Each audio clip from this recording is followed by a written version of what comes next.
One other announcement before we begin this morning, and that is that this coming Tuesday morning, Sister Bobby Cooper will be having surgery, so please keep Bobby in your prayers as well. I'd like for everybody to get a song book out very quickly and turn to number 454. It's a song that Tom led us in just a moment ago. But as we are turning to number 454, let me just make a couple of comments. And that is that even though I did not give Tom a list of requested songs, it seems like that the songs that I might be in the wrong songbook. No, number 454, is that not Let the Beauty of Jesus Be Seen in You? Oh my goodness, can you look that up real quick? I'm sorry, Tom, I forgot that we had the red books out and the blue book is what we were reading from, or singing from. I apologize for that very quickly. 722. 722. I apologize for that. But let the beauty of Jesus be seen. And as we continue to focus our attention for young people, young adults, youngsters, I'd just like to say that I would especially like parents for your youngsters, your young people, to pay close attention to the words of this song. And yet, every one of us that are here, regardless of age, is a young person, young in heart, shall we say. But let's look at what we just sang just a moment ago. Let the beauty of Jesus be seen in me, all his wonderful passion and purity. May his spirit divine all my being refine. Let the beauty of Jesus be seen in me. When some lovely somebody has been so unkind to me, to you, some word spoken that pierces you through and through, think how he was beguiled, spat upon, and reviled. Let the beauty of Jesus be seen in you. From the dawn of the morning to close of day, in evening, in example, in deeds, and in all you say. Lay your gifts at his feet, ever strive to keep sweet. Let the beauty of Jesus be seen in you.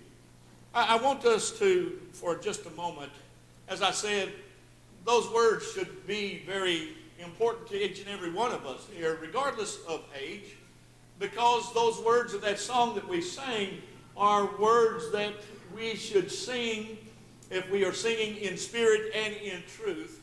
Either we are singing about the spiritual condition, the relationship that we have with God right now, that we have grown in faith, matured in faith to the point that Jesus is clearly seen in our lives by people who observe us from one day to the next.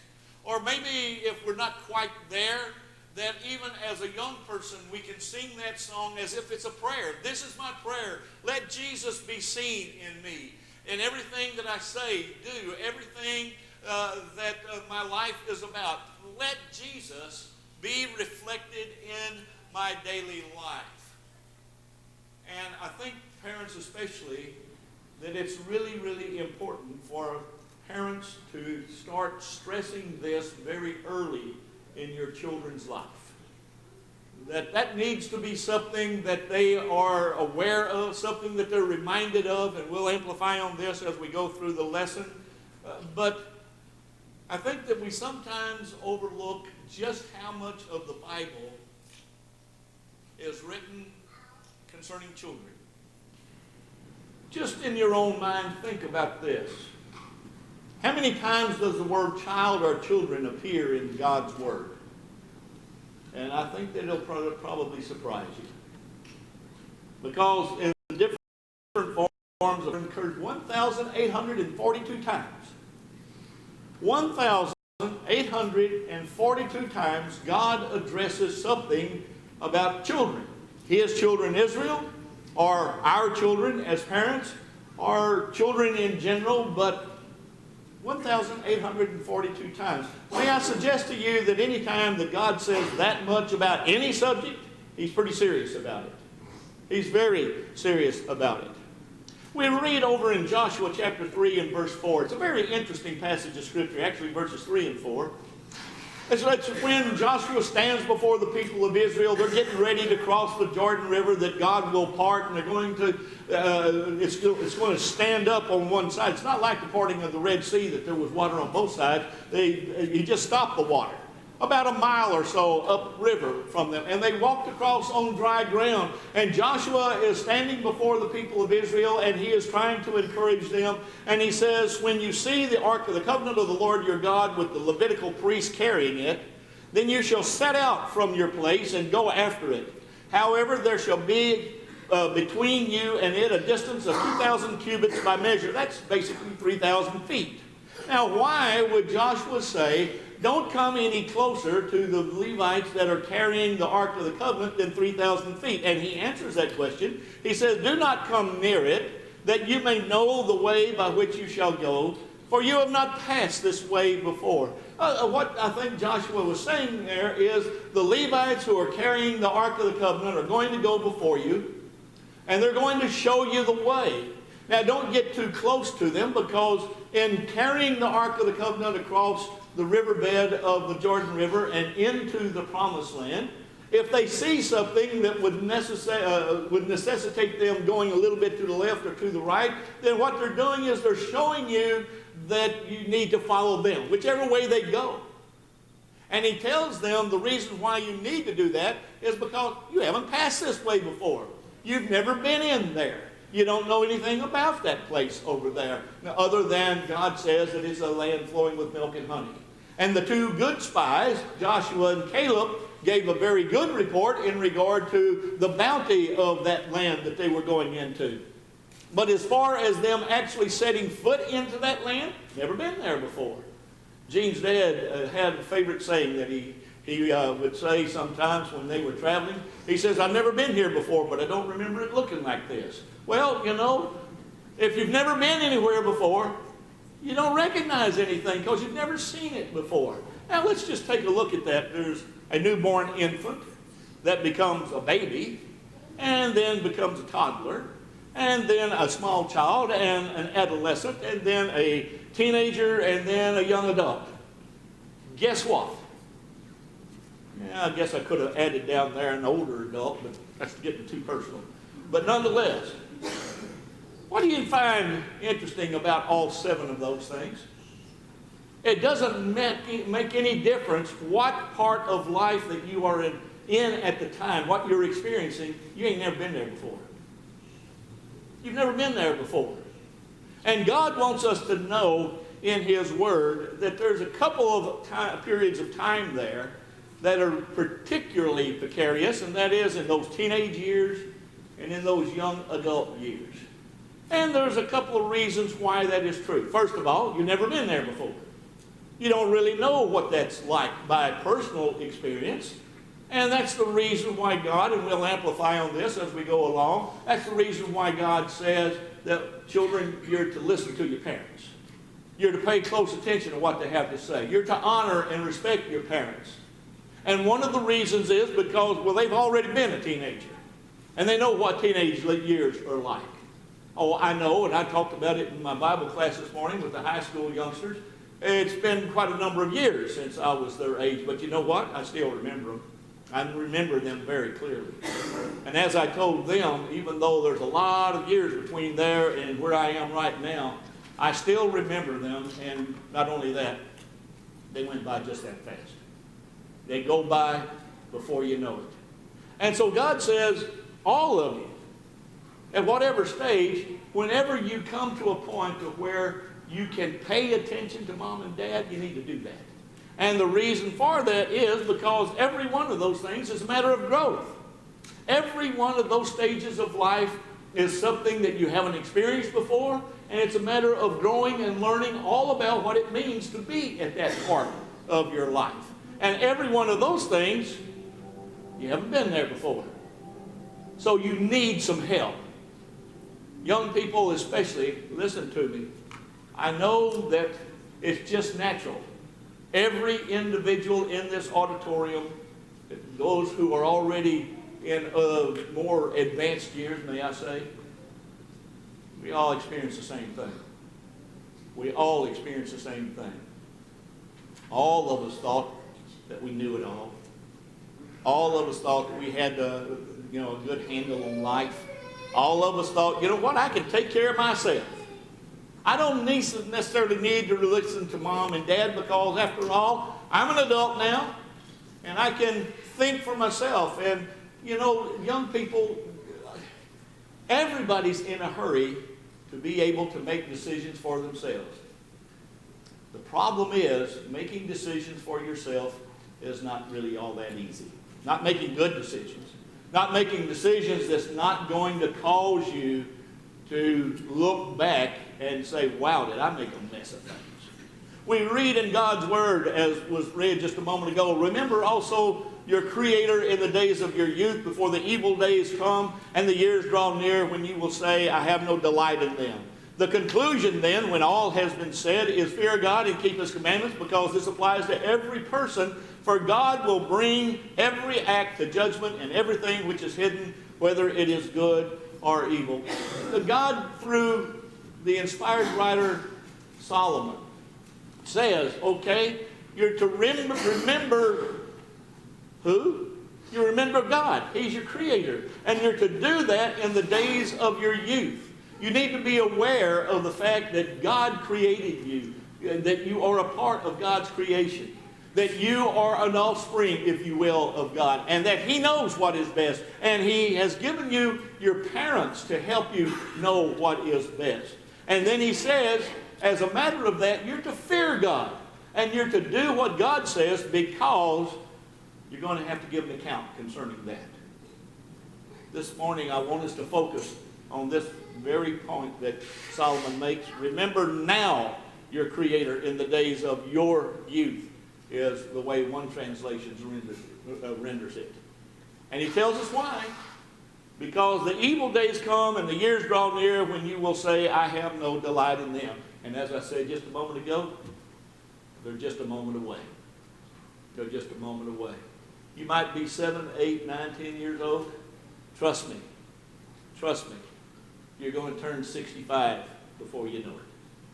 You're going to turn 80 before you know it. I've made mention of it before, but my mother, on her 90th birthday, when we asked her to say a couple of words, she said, I can't believe it got here so fast. 90 years went by in a flash. And that's what life is.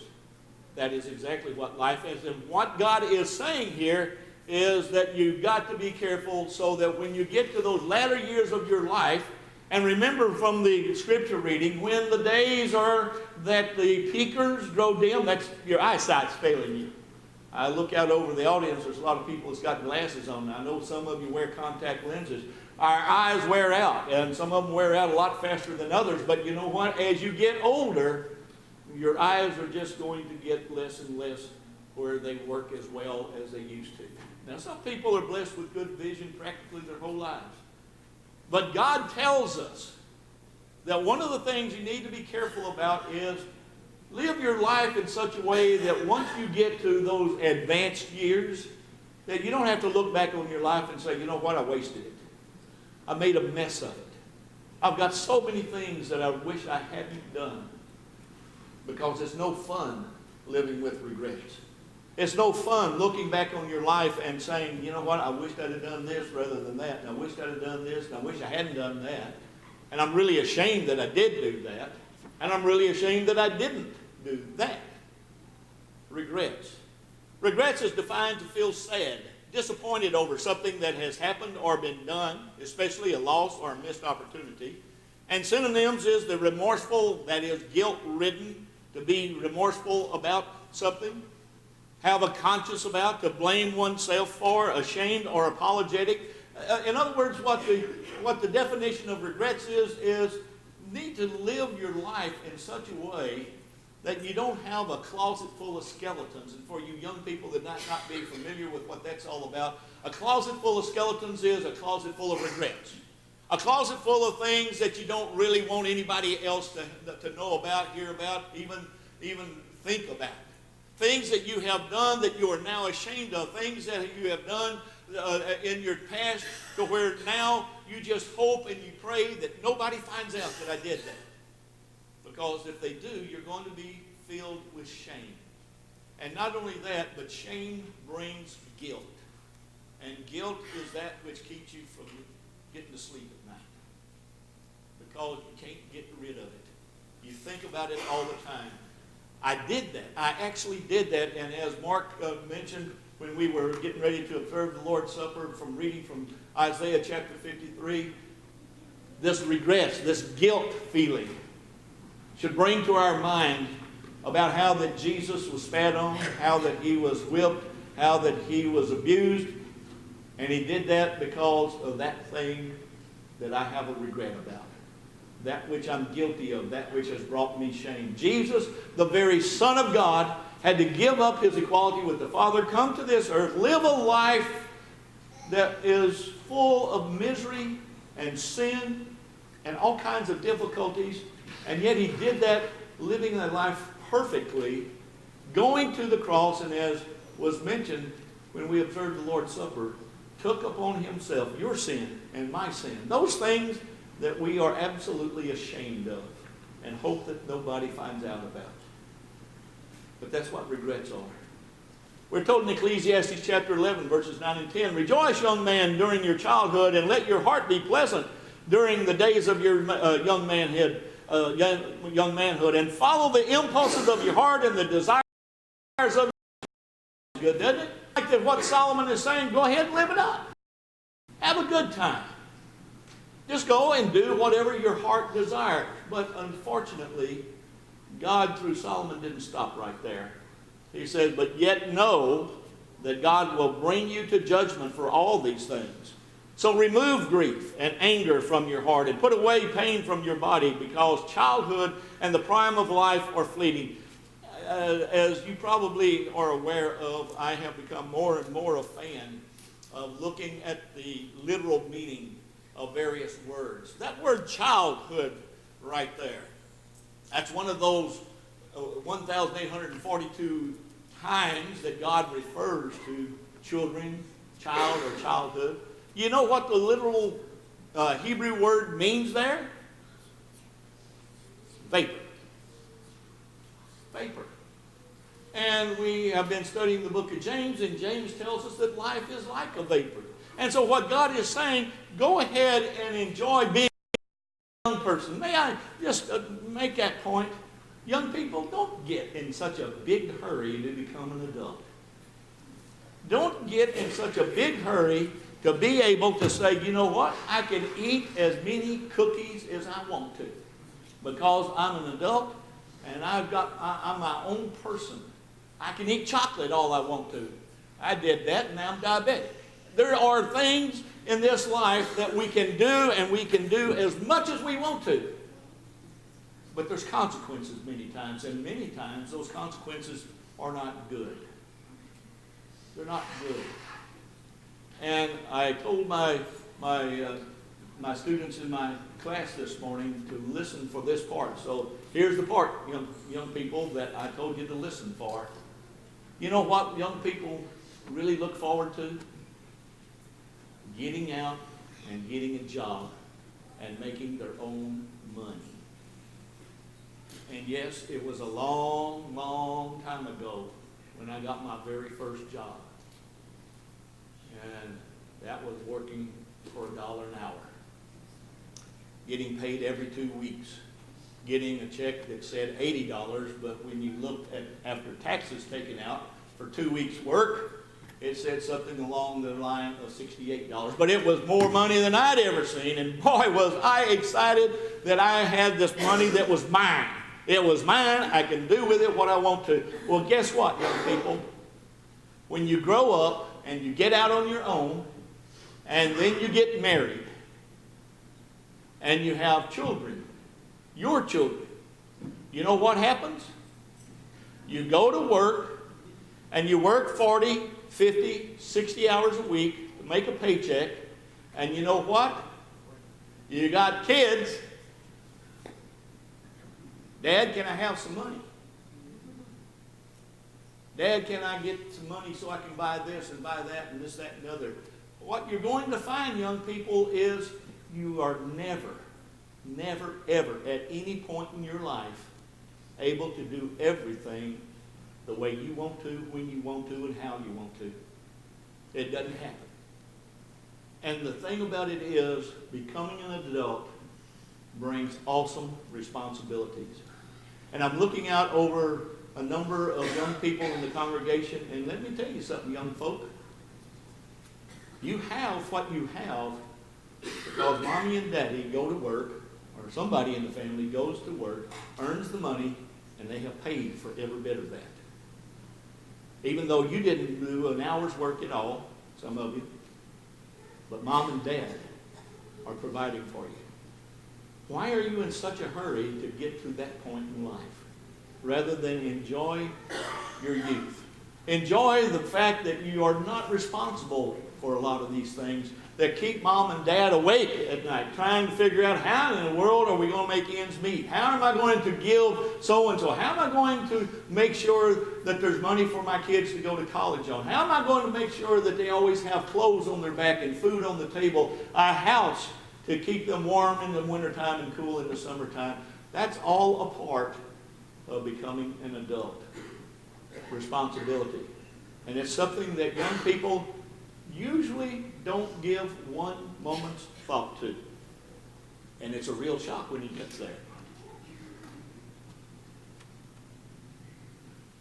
The Apostle Paul stood before the Athenians and he said, "For in him we live and move, exist."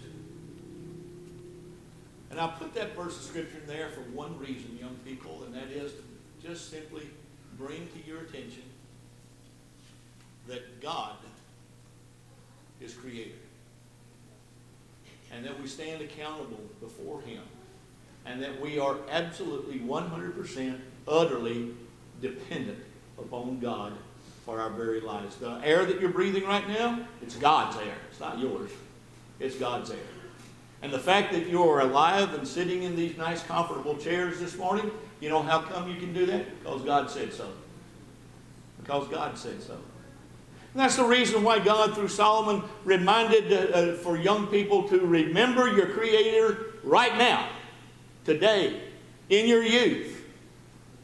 Because right now, you're going to have all the vim and vigor that you're ever going to have. Because there's a very, very sad thing about life. And that is when you're born, young person, and you take that first breath of life, you know what you did? You began the death process. You began to die with the very first breath of life that you take. And it's either going to end in your spirit departing from your body, and you either are put in a grave or you're cremated or something, or Jesus Christ is going to come while you're still alive. But each and every one of us here, I don't care how old or how young you are, every one of us are following a path that leads to death, physical death, passing from this earth. And therefore, we need to recognize God from the very beginning of our lives. We need to recognize how dependent we are on him. We need to recognize how wonderful he is, how blessed we are, how beneficent, how good God is. We sing that song, don't we, sometimes? God is so good. And he is, because he blesses us so very richly. So, if we're going to remember the Creator in the days of our youth, we need to begin by honoring our father and our mother. Children, obey your parents in the Lord, for this is right. Honor your father and mother, which is the first commandment with a promise, so that it may be well with you, and that you may live long on the earth. It's interesting that we're told there by the Apostle Paul, honor your father and mother, and why? Why should I do that? Well, because God says that some of life's blessings is dependent upon that. Some of life's blessings is dependent upon giving your mom and your dad proper honor and respect. Let's look at some things. Leviticus, because that's not a new concept just in the New Testament. Let's go back into the Old Testament. You shall rise up before the gray-headed and honor the aged, and you shall revere your God. I am the Lord. Now, let's notice that. Pay close attention. Let's read it again. You shall rise up before the gray-headed and honor the aged, and you shall revere your God. I am the Lord. Now, one thing about Hebrew literature is that oftentimes it gives us a statement that is married, if you will, to another statement. And this statement either there's some kind of definition to this statement aren't down here, or this statement down here is dependent upon this statement up here. But he says, rise up before the gray-headed, that is, respect your elders. Respect your elders, particularly now we're talking about honoring father and mother. Respect your elders. Why? Because you cannot say that you revere God if you're not going to respect your elders. Because God says so. God says if you cannot have respect for those who are older than you are, then you have no respect for me. Because I have instructed you to honor your father and your mother. I know I was there, and I know that it is hard, young people, for you not to think, I know what I'm doing. I know what life is all about. And I've got a good handle on things. But obviously God wants you to know that you need your mom and your dad. And you need to listen to your mom and your dad. And the reason for that is that I know that the primary excuse that all young people use is, well, you don't really understand. You don't really know what I am experiencing, what I feel, because things are different now. Guess what? It's not. It's not. The life that you're living right now is not that much different. The only difference between the life you're living right now and the life that your mom and dad lived is that sin and temptation is just that much more accessible now. That's the difference right there. You're being tempted, and the ability to sin against God is enhanced just simply because of that device that you love to hold into your hand called an electronic device. Because it gives the whole world to you, even the really bad parts of this world, where you look at pornography and you listen to songs that's got filthy words in it and filthy thoughts in it, and you can look at all kinds of things and listen to all kinds of things and see all kinds of things that you don't need to see. But mom and dad have already gone through that period of growth where this is brand new to you. Now you've gotten to an age to where you have a little bit more understanding about life and about the various little nuances of life.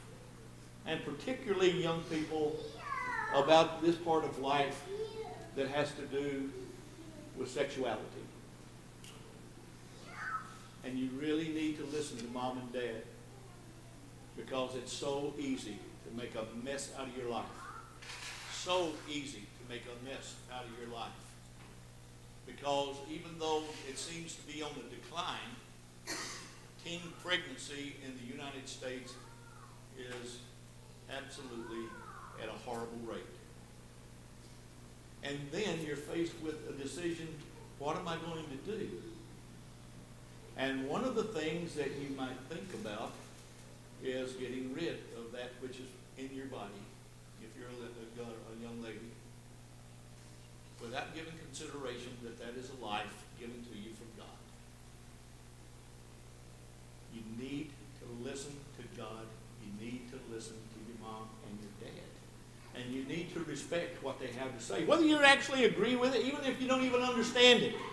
Mom says, dad says, that I've been where you are. I've been tempted in the same way that you're tempted, and I'm telling you, don't do it. Because it's a sin, and there's some very bad consequences. Look at Deuteronomy 21, 18 through 21. If a man has a stubborn and rebellious son who will not obey his father and his mother, and when they chastise him, he will not even listen to them, then his father and mother shall seize him and bring him out to the elders of his city. At the gateway of his hometown, they shall say to the elders of the city, this son of ours is stubborn and rebellious. He will not obey us. He is a glutton and a drunkard. Don't misunderstand, young people. That's just two things that God is listing there. The idea is he's not listening to mom and dad. Okay, that's the fundamental thing. Then all the men of the city shall stone him to death. So you shall remove the evil from your midst, and all Israel will hear of it in fear. Under the law of Moses, young folk, any young person that sassed mom and dad, and any young person that would not submit to the authority of their mom and dad and did not give them respect as God wanted them to, they got stoned to death. And I just think all you young folk, would you be alive today if you were living under the law of Moses? Because I would have been dead a long time ago, and I suspect that most of everybody here would have to say the same thing. God places a high value on respect for parents. Because as I said before, if you can't respect mom and dad who you do see, how can you think that you're going to respect God who you cannot see and have never seen? We need to listen to mom and dad. They shall be stoned to death, so you shall remove the evil from your midst. You think God places a lot of emphasis on this respect business? As from the very beginning. Romans chapter 1, verses 28 through 31, and just as they did not see fit to acknowledge God any longer, God gave them over to a depraved mind. That doesn't sound good, does it? To do those things which are not proper, being filled with all unrighteousness, wickedness, greed, envy, greed, evil, full of envy, murder, strife, deceit, malice. They are gossips, slanderers, haters of God, insolent, arrogant, boastful, inventors of evil, disobedient to parents, without understanding, untrustworthy, unloving, and unmerciful. And he goes on to say that those such persons are worthy of death. But I want to emphasize here that amongst all of those terrible, terrible sins, including murder, and those people who are filled with malice and they're gossips and slanders, they're haters of God, God puts in that same category disobedient to parents. And part of that list is this word insolent. And that word right there just literally means disrespectful. And that disrespect usually comes from an attitude of arrogance.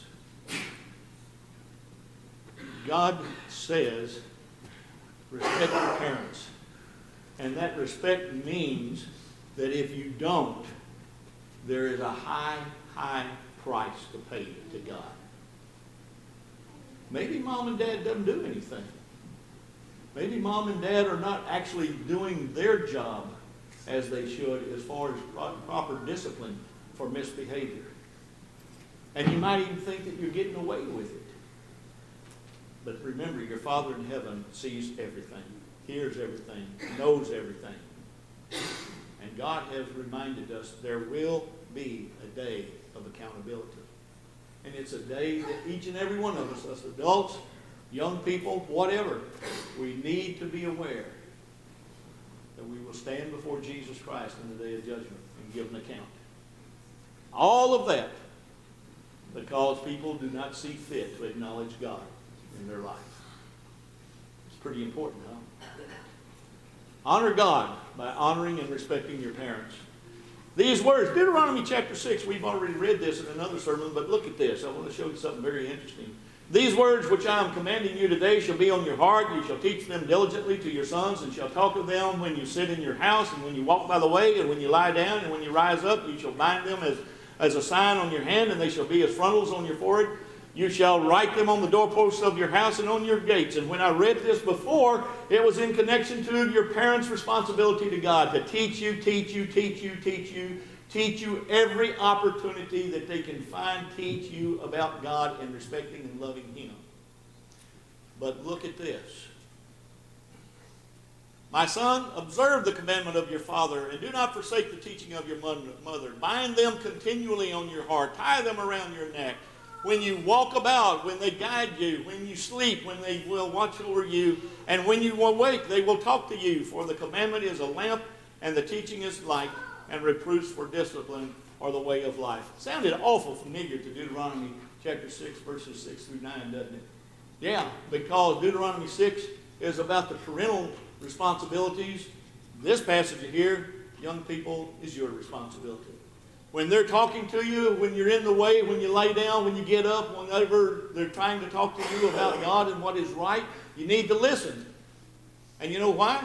Because your responsibility to them is to listen. And not only to listen, but to behave according to that which you're taught in the Lord.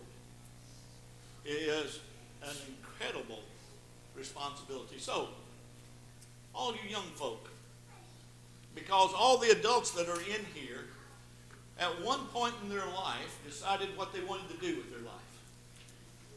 Their vocation, whatever. What they wanted to do with their life. And so what you need to do, young people, is to decide what kind of person you want to be when you become an adult. Who do you want to be? And when I say who do you want to be, what do you truly want to be? The character, whether you're a person of integrity, a person of honesty, a person that is dependent upon, can be dependent upon, a person who loves God and wants to walk faithfully with Him. John Milton, in his famous work, Paradise Lost, made this statement: childhood shows the man as morning shows the dew. In other words, what Milton is saying there is who you are right now and what you are being right now. It's pretty much what you're going to be like as an adult. Because the behavior patterns that you're forming right now as a young person, they just carry right on into adulthood. And so if you're a fussy, complaining kind of individual, that's pretty much what you're going to be.